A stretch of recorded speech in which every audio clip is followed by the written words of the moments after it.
Today's video is specifically about the silent killer. The silent killer of businesses and the silent killer of entrepreneurs. Now, first and foremost, before we jump into the specifics around that, what you need to understand is you and your business are two different entities, right? Now, I'm not talking from a legal perspective because you definitely are from a legal perspective, but I'm going to talk about from a structural, how you need to structure your life perspective, right? You and your business are not the one thing. Now, too many people, too many entrepreneurs who are hardcore in their business every day, working super hard, stuck between the walls, and they're in it every minute, every hour, every day, every week, right? They end up being in it so much that they become their business becomes them. And they kind of get this attachment to their business that it's this personal, it's almost like an infant, almost like a child, right? Because you put so much blood, sweat, and tears into it, and it becomes a love of your life, right? I'm not going to say the biggest love of your life. That might be your wife, your husband, your partner, your children, but it becomes a love of your life because you put so much in it, right? You want to protect it, you want to take care of it, whatever it might be. Now, people end up especially in a smaller business format where people name the business after themselves. I don't know, I'm going to call it Chris Lynton Coaching or whatever it might be. They go down that path. They put so much blood, sweat, and tears into it. Their life and their business life end up becoming the one and the same, and they are unable to separate it, right? And this causes a massive stunting of growth. It reduces your capacity to growth, reduces your capacity for income, and reduces your capacity for impact, right? And you got to remember why you got into this in the first place. Most entrepreneurs, why they get into business is for a couple of reasons. Now, I'm not going to say that every single one of these will suit you, but generally these are the specifics. One, and if we'd be totally honest with ourselves here, one, right, to be in the area of your passion, right? Rather than having a job and being forced to do whatever the hell you need to do to get the paycheck at the end of the week, being an entrepreneur allows you to create what you want to do and be in every single day where you want to be, right? Why? Ultimately, most believe that'll bring more happiness, right? Because they're doing what juices them, what makes them come alive.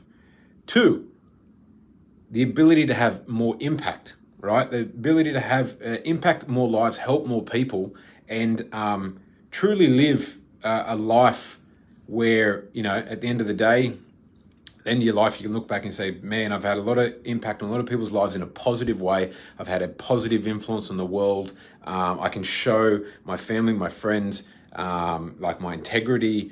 And at the end of the day, there's going to be a lot of people that I've positively helped in this world, and I've paid it forward. And why do we do that?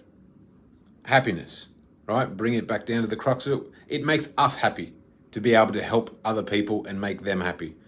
Ultimately, it is it's a positive, selfish trait to want to help other people because you help them, but in return, that actually makes you happy. So ultimately, you do it because it makes you happy. All right. So one, we build businesses because we want to do what makes us happy. Two, we want to have impact because that makes us happy, right? And three, we want to ultimately, I will say most entrepreneurs want to earn the income they want and actually work less than they would have to if they were doing that in a job. Now, this is a very broad-based strokes that I'm going through here. A lot of people might be here oh, Chris, I work super hard and I grind all day and I love the grind. Look, I'm not saying there's anything against that, and I'm not saying you don't. But what I'm saying is the point, and look, as a business owner, you need to work really hard. To get something off from ground zero to ground 10 takes a lot of work, right? And generally entrepreneurs are hard workers. But the core of it is that you could go get a job, right? And you could work 10 hours a day, 12 hours a day. You could work 18 hours a day, 20 hours a day and work really hard, right? And you will only earn whatever your hourly rate is times those hours, right? That's your maximum capacity to earn. So you actually trade time for money, right? And time is You can only work 24 hours. We all, no matter how rich you are, what country you're in, what gender you are, how old you are, we only have 24 hours in a day, right? Now, most entrepreneurs want to have impact, be in the area of passion, have the happiness, earn what they want to give them financial security, help their family, help their friends, and be happy. Once again, bringing it back down to the main core, happiness and lack of fear and financial scarcity and so on. But do that without having to work as hard as you would if you were just punching the clock, right? Work hard now to build something so you don't have to work as hard later. That's what's called leverage. That's why we build things so that hopefully at one stage that thing can stand on its own 2 feet, we can step back from it and it continue to have impact, can continue to allow you to be in the area of passion that brings you happiness, and it can continue to put money in your pocket, right? Taking back to the 3 things. Build something that becomes bigger than you, right? Now, this brings me back to my point before. Way too many people believe they are their business is them, and they're never able to make that disconnect or disconnect the two so they can step away from their business and go, why did I create this in the first place? Is it serving me, right? Now, you've got to think about this as an entrepreneur, right? It is business by design. It is life by design, right? So you've got to ask yourself the question, way too many people get into this with the visions of doing X, Y, Z. They get into the business, they get so ground down into the business becomes them, they become so protective around it. And if someone says something bad about their business, they take it personally because they feel it's saying something bad about them or whatever it might be. If something doesn't work, they take that personally, and so on and so forth. But as I was saying before, you got into this to get a certain outcome, but then that gets forgotten. You end up becoming yourself, your business, rather than, hang on a sec, I'm here, the goals I want is this. Is my business serving? Is it serving my clients? Getting great impact, helping people, but is it also serving me? Sorry about that. I've got an alarm going off because I've got a call with one of the team members soon. Now, you've got to ask yourself that. Is my business helping people? Is it serving people? Tick. Right? Now, I've had a small drop out. I'm not going to tell you which one's more important, right? Now, is it more important that it helps people? Or is it more important that it helps you? I would say that they're exactly on the same level, right? If it's more important that it helps you, then you're taking it in a greedy way and you're going to scam people. That's no good. If it's more important that it helps other people than you, then you're going to help some people. You're going to burn out. You're going to hate your job. You're going to hate your life. You're going to hate your business. And ultimately, you're going to have flat energy. The thing won't grow. It won't have an impact and it will close. So that's the end of the business, right? So you can see how the two, it's a very strong balancing act between the two. And I would say that they're both as important as each other. And what happens is people get so ground down into their business that they stop to ask the question, is it serving me? They only ever think about serving their clients, right? Which, by default, will actually mean that they won't be able to serve their clients. Because if it's not serving you, and you're the driver of the business, then the business isn't going to go anywhere. And ultimately, it's not going to do what it was set up to do, right? So what I would like all of you to do is ask yourself today, is my business serving me? Disconnect yourself from your business. Step back and go, okay, the business that I have today, is it serving my clients, right? Is it helping people? Is it having impact? If that's a tick, great. Ask yourself the second question, is it serving me? And if you sit back and you go, no, this part of it I don't particularly like. This part of it, like it's taking away too much time. Like I built it so I could have time with my family. And now that I have this business, I have no time with my family. Or I built it because I wanted to have leverage and travel. But now I'm stuck here and I haven't traveled for the last 10 years. Or I built it because I wanted to earn this certain income and buy a house for my family and take care of my friends and give money to charity. And in actual fact, I'm not earning anywhere near what that goal was, and I haven't for the last 5 years. Once again, not serving, not serving, not serving. Ask yourself that question today. Take out a little pen and a pad. And this is a deep question, right? And be honest with yourself. Disconnect yourself from the business, right? Because ultimately, as entrepreneurs, we can create another business today. We can create another business tomorrow. You can create another next week, next month, next year, whatever it might be, right? And you need to remember your business needs to serve clients and help people, first and foremost. If you don't solve problems and help people, you don't have a business. But second to that, you are in total control. It is life by design, business by design.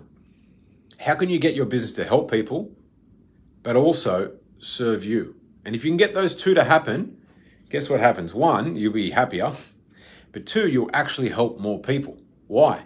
Because you'll be happier in your business, you have more energy, you have more flow. It's this perfect circle and it just grows and snowballs. Hopefully that helps you on my phone. So hopefully I haven't cut out the audio too much. Now, hopefully that makes sense, what I'm talking about. I want everyone to take a moment to think about that and not forget the real reason why they created the business in the first place, right? And that help people have impact, but also create happiness for yourself. And you can't have one without the other, right? So don't let one take full control and be the driver, because ultimately, by letting one become the driver, the other one fails, and then both fail, right? So take a step back from your business today. Stop working, right? Go grab a coffee, go to a cafe, take out a pen and a pad and go, take 5-10 minutes. Why did I create this business in the first place? What was my ultimate goal? And second thing, and be brutally honest with yourself. If I could have, what would my dream life look like? How would I design my life if it was possible? Right? Take away fear, take away all of that sort of stuff and go, if possible, if I could, if someone gave me a genie in a bottle, what would my life look like? How would I design my life? What would I like my day, my week, my month to look like? Right? And then try and bridge the gap between what your business does and the servicing of what your life want to look like. That's the nucleus of being a true entrepreneur. And actually, you'll see your business grow. You'll have more impact and you'll have more happiness and you'll have more longevity, right? It's not a sprint, it's a marathon. And you want to be here in 10 years' time loving what you're doing. That's why these things are important to tick off. I highly recommend you do that today. Hopefully that resonates. Hopefully that makes sense. Take action right now. Have an amazing week. And you've probably seen, once again, from a life, I guess, to give some examples, like things that I do. I spend a lot of time with my family. I've got 2 young sons. I had one born 3 months ago and one just 2 years old. I spent every single day with my 2-year-old for all of his life. Where I've got friends that don't even see their child for the first 3-4 months because they leave for work before they wake. They're back home when they're asleep. That was something that was non-negotiable for me. I only work 4 days a week. I don't work Fridays. So I have a long weekend every single week. Why? Spend it with my family, spend it with my friends, do things that I enjoy outside of business, and taking care of my health. Last night, we ordered a masseur to come to my house for myself, my wife, an hour each. Last week, infrared sauna midweek. I exercise plenty, eat amazing foods. We've got travel coming up. My wife is French. We go to Europe all of the time. That's important for us as well, to be with her family at least once a year for a good portion of the time. So there's little things. I'm kind of going through top level stuff. There's financial goals. There's, early retirement goals for myself, so on and so forth, right? So these are my examples, some examples of mine, requirements of how I design my life, right? And how I design my business around my life to serve me, but also to serve my clients and customers, right? You have to take responsibility. You can't go, I want this, I want that, and then that by default doesn't serve your clients and customers. You have to take responsibility for it. But you can always build things in certain ways that get you both. Because ultimately, if you only get one, you get neither. So hopefully that makes sense. Take action today. And that's it from me. Cheers.